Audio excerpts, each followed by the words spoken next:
क्या तुम्हें गुस्सा नहीं आता जब तुम्हें कोई नकारा कहता है? क्या तुम्हें तब गुस्सा नहीं आता जब तुम्हें कोई मुंह पर ये बोल देता है कि तेरे से कुछ नहीं होने वाला? क्या तब तुम्हें गुस्सा नहीं आता जब सबके सामने टीचर तुम्हें ताने मारता है? क्या तब तुम्हें गुस्सा नहीं आता जब घर वालों से दिन में बार बार डांट पड़ती है? कुछ लोग जवानी की एज में भी माँ बाप के पैसों पर जीते हैं। क्या उन्हें गुस्सा नहीं आता ये सोचकर कि वो इतने निकम्मे हैं कि खुद का खर्चा तक नहीं उठा सकते?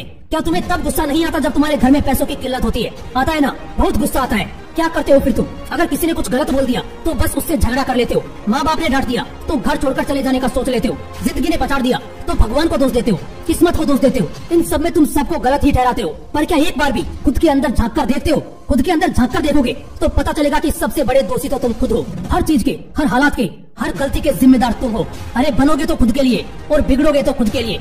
दुनिया का क्या है, पहले भी वैसी थी, आज भी वैसी है और आगे भी वैसी ही रहेगी। अगर तुम अपनी जिंदगी में कुछ नहीं उखाड़ पाए तो तुम्हें कोई उखाड़ फेंकेगा। यहाँ मुंह पर राम और बगल में छुरी रखने वालों की कमी नहीं है। ये जिंदगी एक रेस है। एक कदम भी अगर लड़खड़ाए तो तुम्हें पीछे घसीट कर आगे बढ़ने वालों की कमी नहीं है। गुस्सा आता है तो उसे बचाओ। किसी पर चिल्लाकर इस गुस्से को जाया मत करो। गुस्से में झगड़ा और टाइम पास करने से लाख गुना बेटर है उस गुस्से को इन्वेस्ट करो वहाँ पर जहाँ इसकी जरूरत है। दुनिया में कितने सारे ऑप्शन है लोगों के पास जिससे वो घर बैठे हुए भी अच्छा पैसा कमाते हैं, लेकिन तुम्हें कहाँ फुर्सत है ये इंस्टाग्राम पर फालतू के रील्स निहारने से, यूट्यूब पर फेकम फाक चीजें देखने से, दिन भर बिस्तर पर पड़े पड़े सिर्फ सपने देखने से। कुछ नहीं मिलने वाला जिंदगी में तुम्हें अगर यूं ही फालतूगिरी करते रहोगे। उम्र निकल जाएगी ये समझने में कि लोग तुम्हारी इज्जत क्यों नहीं करते या क्यों नहीं करना चाहते। जो लोग 15 से 30 साल के बीच में हैं और अगर इस वीडियो को देख रहे हैं तो ध्यान से सुनो। देखो, इस उम्र में गुस्सा बहुत आता है, लेकिन 99% लोग इस गुस्से को यूज करना ही नहीं जानते। 99% लोगों को गुस्सा गलत रास्ते पर ले जाता है। अगर गुस्सा आता है, अंदर आग लगती है, तो इसे किसी पर चिल्लाकर बर्बाद मत करो। इस गुस्से को अपने काम में लगाओ। सामने वाला खुद ब खुद झुक जाएगा, लेकिन इस गुस्से को गुस्सा ही बनाकर रखो।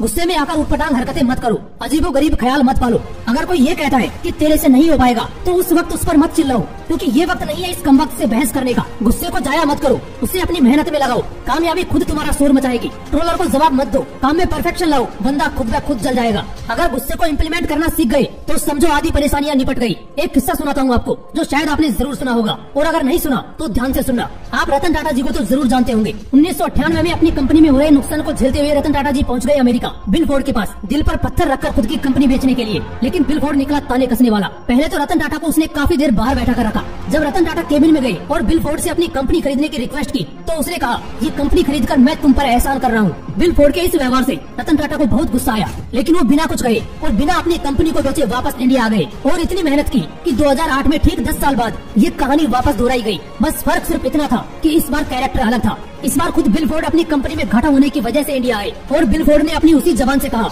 यह कंपनी आप हमसे खरीदकर हम पर एहसान कर रहे हैं। इसे कहते हैं गुस्से का सदुपयोग। पावर तो टाटा जी के पास भी थी, जबान तो उनके पास भी थी, पर बजाय इसके उन्होंने गुस्से को जबान से नहीं काम से बाहर निकाला। यही तुम्हें भी करना है। कोई अगर ताने कसे तो उसे पेपर पर लिख लो, और जब क्विट करने का मन करे तो उस पेपर की तरफ देख लो। अपनी औकात ऐसी बनाओ कि किसी की औकात नहीं हो जो तुम्हें उंगली दिखा पाए। इसलिए गुस्से में जो एक्स्ट्रा एनर्जी शरीर में प्रवेश करती है उसे वेस्ट नहीं, इन्वेस्ट करो। जिंदगी बदलना अपने आप शुरू हो जाएगी। फिर मिलते हैं नेक्स्ट वीडियो में एक नए मोटिवेशन के साथ।